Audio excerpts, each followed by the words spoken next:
Assalamualaikum warahmatullahi wabarakatuh. Sampurasun baraya tepang hadang udai sareng pidangan dongeng Sundanya. Urang ngadongeng dieu urang neraskeun hanca dongeng anu katunda kalayan ngabantun jejara carios prawira jawara wadalan pasantren. Ieu dongeng teh karangan Mang Nyalira. Sok sanaos dongeng basajan malah mandar janten hiburan. Atuh kabaraya anu setia manco kana dongeng Mang di mana wae ayana mugia sadayana aya dina kasehatan lahir sinarangan batin dilelancarekeun sagala rupinanya tong hilap dirojong ditaroelan tombol sukrep. Atuh Mang oge nganuhunkeun kanu parantos like oge komen punten yeuh rada peuyeuh Mang nuju ka Tarajang batuk. Mugia baraya di mana aya tiasa kahiburnya. Mangga mitra, supados tenyang kolong ting kana waktos, urang sami-sami dangukeun deui kumaterasna atuh ieu carita. Sok kaparayun sadayana.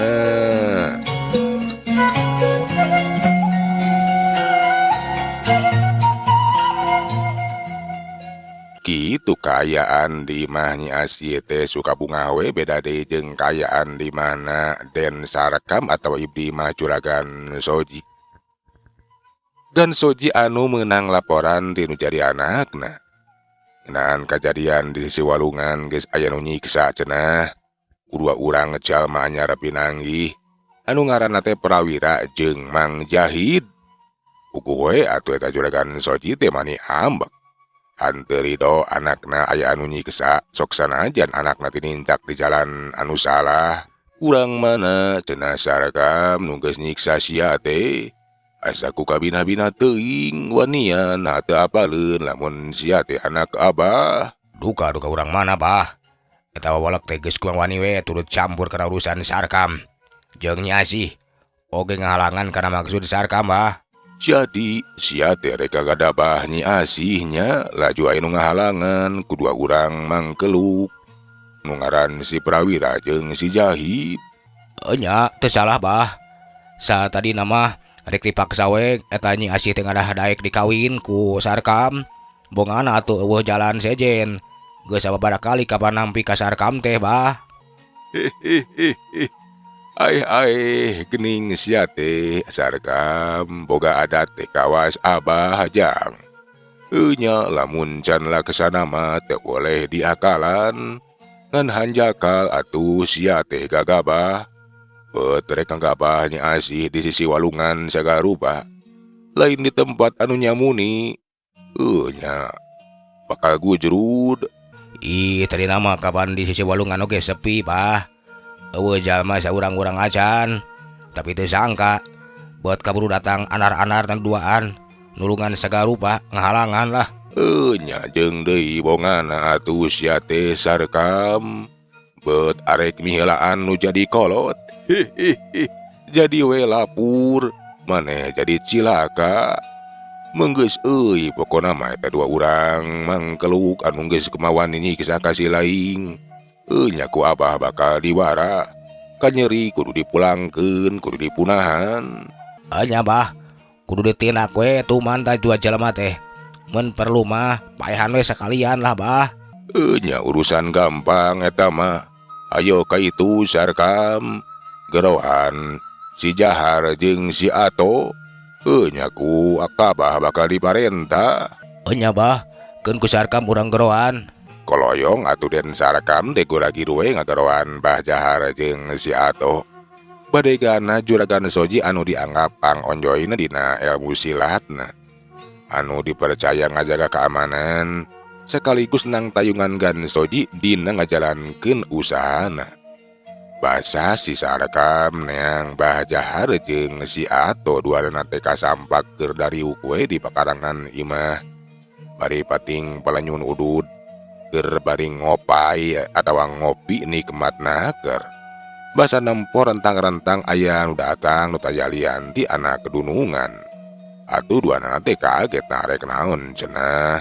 Bok atuh si Ato teh tumanya. Aya neon Den sapertos anu dinas kitu. Sapertos anu gaduh keperyogian kabiduaan. Enya Mas, dewek teh kautus ku si Abah. Mas Ato jeung Mbah Jahar teh dipiwarang ngahadap. Bah Jahar anu tita tadi ukur anteng we nyedot padudanana kiwarima atuh panasaran. Tumanya we kas den sarekam. Aya naon Aden Abah mah. Manira reuwas ieu teh disaur ku juragan. Si Abah arek mere parentah. Ayo ka itu ngobrol di ditu. Dua anak teh tetalang ke laju we atuh nuturkeun. Sup asup katebas kasampakan soji teger diuk dina koresi goyang.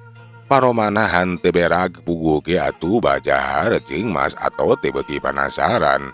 Nah aya naon cenah rek mere parentah naon. Basa geus aya di hareupeun gan soji.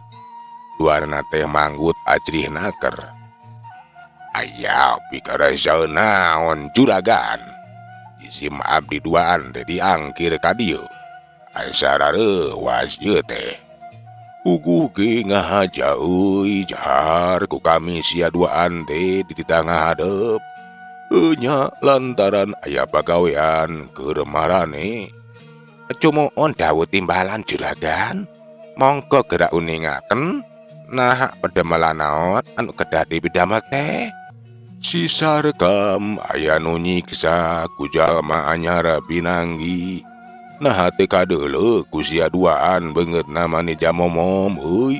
Sumohon juragan paingan atuh. Janten den Sarekam teh aya nu nyiksanya. Saha jelemana atuh aya kuanian. Eta mangkelukeun teh cenah ngaranna teh si Prawira jeung si Jahid. Baruk beameu aya kuanian eta jelema nu ngaran si Prawira jeung si Jahid teh. Dieh kudu ditindak kaya kitu mah juragan. Nah gaduh pasoalan naon atuh mimitina. Teu kudu apal pasoalanna mah. Nu penting mah sia duaan kudu sagancang neangan eta mangkeluk kudu beunang. Kudu diwarah mun bisa masa kalian we baehan tuman. Teh mangga juragan kena di mana kinten eta dua urang jalma teh. Di mana sia Sarekam eta dua mangkeluk teh gancang bejakeun ka si Jahar jeung si Ato. Tadi mah aya di sisi walungan pokona mah. Ngan bae babarengan jeung si Asih. Sok we teangan lah atawa tatanyakeun. Mun perlu tanyakeun we ka si Asih pasti apaleun. Sumohon den keun we ku Abah jeung si Ato bade dipilarian dugi ka kapendak. Pokona mah eta dua jelema teh kudu narima akibatna. Kudu narima wabalesna anu satimpal. Sing barcanten ka Abah duaan. Pokona mah ayeuna keneh bakal dipilari. Nya tenang bae den. Ngabdi duaan eta jelema anu ngaran si Prawira jeung si Jahid teh bakal ditindak. Sakumaha kasauran ti juragan Soji. Lamun perlu eta jelema duaan teh bakal sekaligus dipateni alias dipaehan. Nyalah tuman. Jelema kitu mah duanana paehan we lah. Pokona mah can sudi rasaning ati.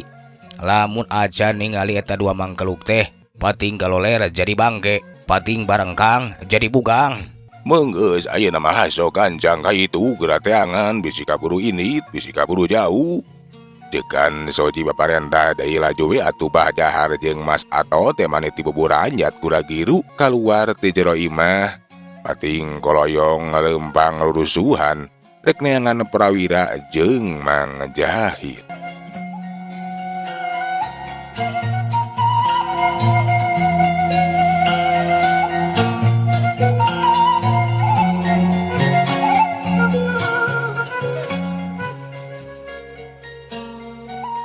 Bah Jahar jeung Mas Ato teh sajajalan ti diselang we bari ku ngobrol.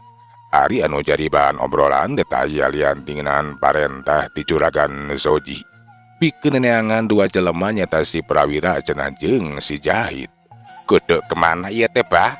Urang meluruhna eta dua jelema teh. Urang teh heula we ka sisi walungan euy. Urang datanyakeun. Atawa urang datangan ka imana si Asih. Enya urang tanyakeun bae. Langsung ka imana Nyi Asih Bah. Ngan baik. Keung abdi mah ieu teh jadi penasaran. Nah boga pasoalan naon tak Den Sarkam jeung Nyi Asih teh nepi ka ditenggelan disiksa ku eta jelema nu ngaran Prawira jeung si Jahit. Bisa jadi urusan awewe nyata urusan Nyi Asih. Kemungkinan kahiji bisa jadi si Sarkam teh barabut awewe. Kemungkinan kedua si Sarkam boga maksud anu teu kurang hade, boga maksud anu teu uni, nyata arek ngagadaba kahormatan Nyi Asih di sisi walungan. Kaburu aya nu nulungan nyata kedua urang jalma nyarepe danggih nu ngaran si Prawira jeung si Jahit. Bisa jadi kitu kulantaran dewek mah euy. Geus nyaho kana adatna. Adat Den Sarkam jeung Gan Soji anu sarwana. Bukti pisan ka awewe euy. Ngabdi oge kiatu keyakinan bah. Lamun persoalan teh gara-gara eta Den Sarkam buade ngegedaba kehormatan Nyi Asih kebujeng aya anu nulungan. Nya eta si Sarkam teh aya anu ngagebugan. Margina ngabdi ge kantos nganter-nganter Den Sarkam nya eta pikeun nepangan eta Nyi Asih. Tapi tos sababaraha kali ku Nyi Asih teh ditampik bah ditolak. Nya kitu kudu we geus kajeng euy. Pasti persoalan teh gara-gara si Sarkam mereka gadabah Nyi Asih. Kaburu aya nu nyahoankeun nya ditulungan. Digepugan si Sarkam teh. Tapi kan lah. Nu penting mah urang ngajalankeun pagawean euy. Eta dua bangkeluk nu ngaran si Prawira jeung si Jahit teh kudu ditindak. Duana teh leumpang di we. Kebat lumampah. Rek ngajugjug ka imahna Nyi Asih arek ditanyakeun we cenah ka Nyi Asih ngarahan teh hese. Tinang tu bakal apaleun ka mana pating laleosna tao ka mana inditna. Eta dua urang jalma nu ngaran Prawira jeung Mang Jahit teh. Teu kacaturkeun di jalana Bah Jahar jeung Mas Atot geus tepi we ka pakarangan imah Nyi Asih. Reg atuh pating rarandeg kadenge nu di jero imah teh keur ngarobrol. Bet kadenge aya sora lalaki. Nah cenah sora lalaki di imahna Nyi Asih jeung Bioneng teh kapanen. Sakanyaho Bah Jahar jeung Mas Atot mah. Di eta imah teh eueuh lalakian. Aya nu keur ngobrol bah. Geningan aya lalaki. Kadenge kuda we aya nu keur ngobrol lalaki euy. Sahanya moal kitu dulurna. Nya duka teuing bah. Adeuna mah urang ayeuna kudu langsung nanyakeun ngeunaan eta jelema nu keur urang diteangan. Ayo ka itu. Ketrok pantona kumaha tanyakeun euy atoh. Jato maju sababaraha lengkah ngadeukeutan kana golodo kalajat atuh naik geus kitu mah ketrok kana panto. Puguh we atuh nu di jero imah teh mani kaget. Sokomo Bioneng jeung Nyi Asih mah mani ngaranjug kaget jeung reuas kulantaran apal kana eta sora teh. Nu tayalian di sorana Mas Atot jago kapercayaan atau badegana Juragan Soji. Alah Nyai, tuh kapanan bener pasti bakal aya buntutna. Nya mak aya nu sumping nu tayalian ti badegana Juragan Soji Kang. Jadi eta nu tamu teh badegana Juragan Soji. Mun badegana Juragan Soji tangtos bakal balitungan, bakal nindak ka akang duaan. Keun ulah salempang. Sok atuh geura bukakeun pantona. Geura taros naon maksud sareng tujuanana. Pami jelas naroskeun akang duaan. Keun ku akang tangtos bakal dising hareupan. Nya saya nama geura buka eta pantona. Geura tepangan ku Nyai nah naon kitu maksudna tujuanana. Keun saupami bade nindak ka emang duaan mah ku emang tangtos bakal dising hareupan. Moal sieun. Geus we Nyai mah cicingkeun ku emak urang panggihan urang sampeurkeun. Nya mak atuh ari bade ku emak mah kade mak. Koloyong atuh Bioneng teu ngadeuketan panto imah. Geus kitu mah kelutrak panto teh dibuka bray di luar teh kasambak aya nu ngandang etung. Nyata saurang lalaki anu geus teu asing deui bikin Bioneng mah. Nu tayalian ti Mas Atot badegana Juragan Soji. Teu jauh ti satu kangeun eta Mas Atot teh aya nu nangtung saurang deui nu tayalian ti Bah Jahar. Bioneng atuh lanjut ngabagiakeun tumanya naon cenah kesujeung tujuan teh. Kenah aya naon ieu teh Mas datang ka imah kuring. Pokok ge ngahaja. Datang ka dieu teh rek nanyakeun ka Nyi Asih, nanyakeun dua urang jelema nu ngaranna teh si Prawira jeung si Jahid. Kulantaran eta dua urang jelema teh geus kumawani nyiksa neungkeulan Den Sarkam tak kitu bi. Bioneng teh atuh sakarabana mani ngahuleng. Bener we teteh lah eta dua urang jalma badegana juragan Soji teh keur neangan Prawira jeung Mang Jahid.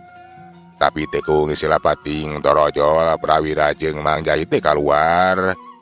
Ugo we atuh pikeun eta Mas Ato teh mani kaget. Nah saha cenah eta dua urang jalma teh? Ieu kuring duaan anu keur teangan ku Mas teh ngaran kuring Prawira. Eta ieu Mang Jahid. Cek Prawira laju ngaku jeung ngawanohkeun diri. Ugo we atuh pikeun Mas Ato jeung Mbah Jahar mah mani bunga kulantaran hanteu kudu hese neneangan geuningan. Dua urang jalma anu keur caricing di mana Bioneng atawa Nyi Asih teh taya lian ti Prawira jeung Mang Jahid anu keur diteteanganana. Jadi maneh duaan anu enggeus ngagebugan Den Sarkam teh nya? Bener teh salah. Kuring duaan kuring jalamana anu geus ngagebugan eta si Bunga Uknot-not si Sero teh. Ek naraon datang ka dieu? Nah maraneh teh arek balitungan, arek pangmaleskeun ka nyeri, lamun anak dulungan maneh teh geus aya nu nyiksa. Wajar anu nyiksa oge. Kulantaran anak dulungan maneh teh rek ngagadabah ieu Nyi Asih. Untung sia eta manukna teh dipuncit ku dewek, ukur nepikeun ka disintrek. Mang Jahid laju we atuh mani nyeleuneuh ka hareup wanianna keur Mang Jahid teh kawas anu nguntup ka eta Mas Ato jeung Mbah Jahar teh.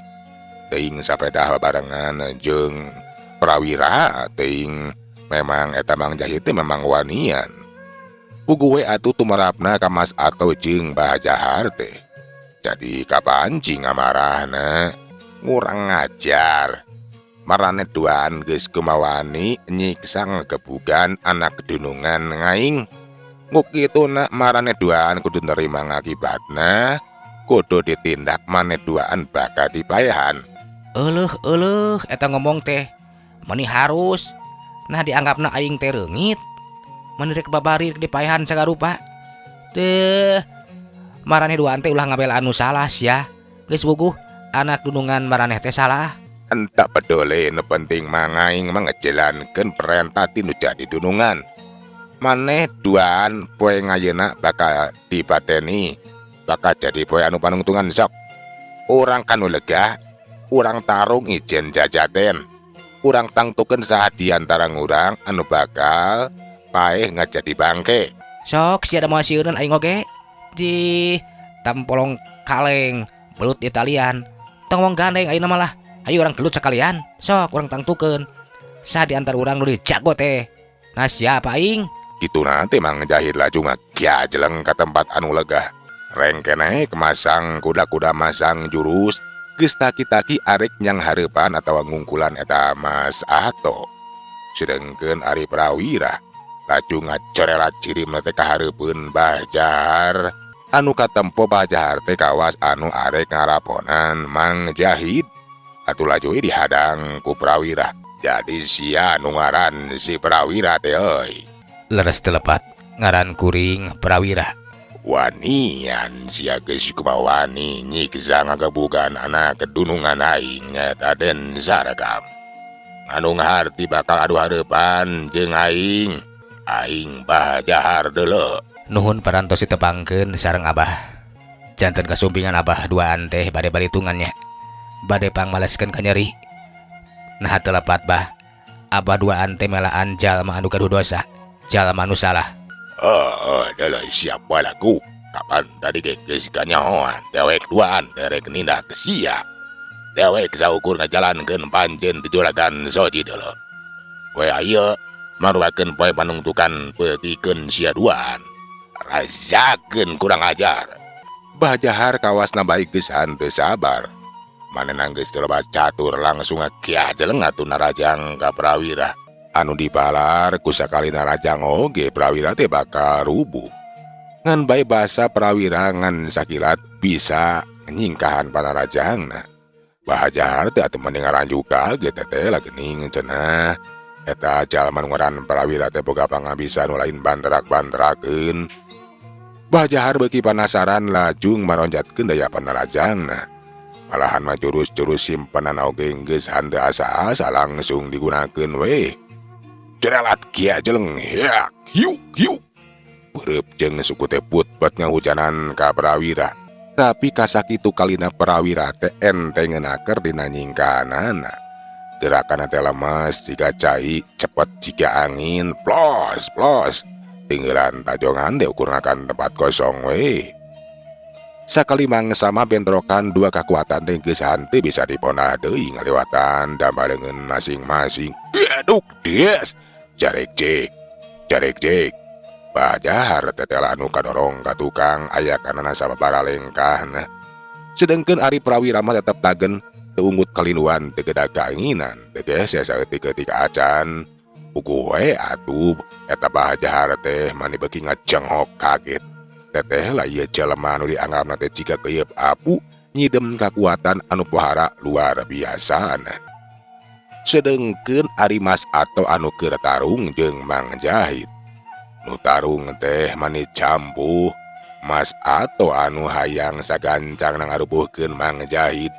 Tapi tetela Mang Jahit ge teu eleh kesit jeung rikat. Boh dina ngimbangan panarajang, boh ngayakeun panarajang balesan. Hiuk hiuk. Mas Ato teh ngayakeun panarajang.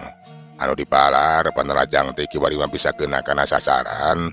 Tapi di luar dugaan, Mang Jahit dengan sakilat ngegajreng ka tukang. Puguh we atuh Mas Ato teh mani hanjelu. Montong ngegajreng sia. Nah sia teh jiga anu sieun kabeunangan. Sok ka dieu sing deket. Sok sia sanu sieun.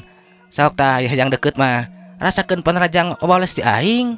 Kituna teh Mang Jahit laju ngegajreng di maju ka hareup nyieun gerakan tipuan. Puguh we atuh Mas Ato teh jadi kaceleh. Anu disangka nama arek najong teh lah. Leungeunna teh ngarawel kana palangga kanana. Dina jurus monyet ngemil karawok. Teuing ngarawel naon da eta we Mas Ato teh nepikeun ka burial buncelik atuh. Ngaduh sia kurang ngajar, lesotkeun. Adaw. Rasakeun sia, ku aing bakal dipencet di Ngaduh tobat. Ala. Mas Ato teh atuh mani ngarumpuyuk. Parona burial buncelik bakating kuseuh. Nempo lawanang geus henteu warakaya. Gentak atuh dilesotkeun bari dampaleungna teh dipake nambiling kana buceuli eta Mas Ato. Cilebet. Lenggerna keur eta Mang Jahit teh nepikeun ka Mas Ato teh kiwari manggis ngurupruk we teu warakaya. Sedengkeun ari Bahajahar sakitu ngeterukeun pangarti jeung pangabisana teh lalu dising hareupan teh. Tingkat pangabisana teh aya di saluhureun dirina teu nyangka bikin Bahajahar masalah ku jago kolot. Kakareun teuing cenah manggihan lawan anu boga kahebatan pohara luar biasa nalian ti gerakanna teh cepet lir angin. Najan katingali lemes tapi nyidam kakuatan anu rongkah. Sabarakali Bahajahar teh geus kabeunangan. Malahan makat nembok kayana teh geus ripuh. Tina juru biwir ngalaik getih anu masih keneh seger. Basa mireungeuh Mas Ato geus ngajurah roh. Atuh Bahajahar oge henteu neruskeun tarungna inggih segera nasib anu sarua. Laju wae manehna teh ngaku kana kahebatan prawira. Cukup. Etela maneh teh hebat euy prawira. Nah sia benerna jeung urang mana euy. Kuring wadalan pasantren Darul Hikmah di sisieun Gunung Gede. Basa disebutkeun pasantren Darul Hikmah. Puguh we atuh eta Bahajahar teh mani ngaranjuk kaget. Tetela atuh paingan raja paingan. Prawira sakitu hebatna pasti cenah eta prawira teh muridna Kiai Mursid anu geus kasohor lian ti luhung ku ilmu jembar ku panalar. ahli dina ilmu agama, pun kitu di ahli dina ilmu bela diri atau ilmu silat. Wah, jadi mana ya teh muridna Kiai Mursid. Paingan atuh. Ampura Prawira. Dewek keduaan teh geus rumasa salah. Geus ngabelaan jalma anu geus boga dosa. Ieu wasualan geus cukup rengse nepikeun ka dieu. Ulah duaan bakal ini ieu. Kitu nah teh eta Bahjar teh laju nyampeurkeun ka Mas Ato. Geus kitu mah Mas Ato gura-giru dibawa ngejat ninggalkeun eta patempatan. Euleuh mitra waktosna geuning paranteus nyakapannya. Sagala urang tuna jajara carita prawira jawara wadalan pasantren dugi ka dieu urang teraskeun dina seri anu salajengna. Satu mah nganunkeun dina sadaya perhatosanana hapuntenna tina sadaya kakiranganana mang undur. Assalamualaikum warahmatullahi wabarakatuh.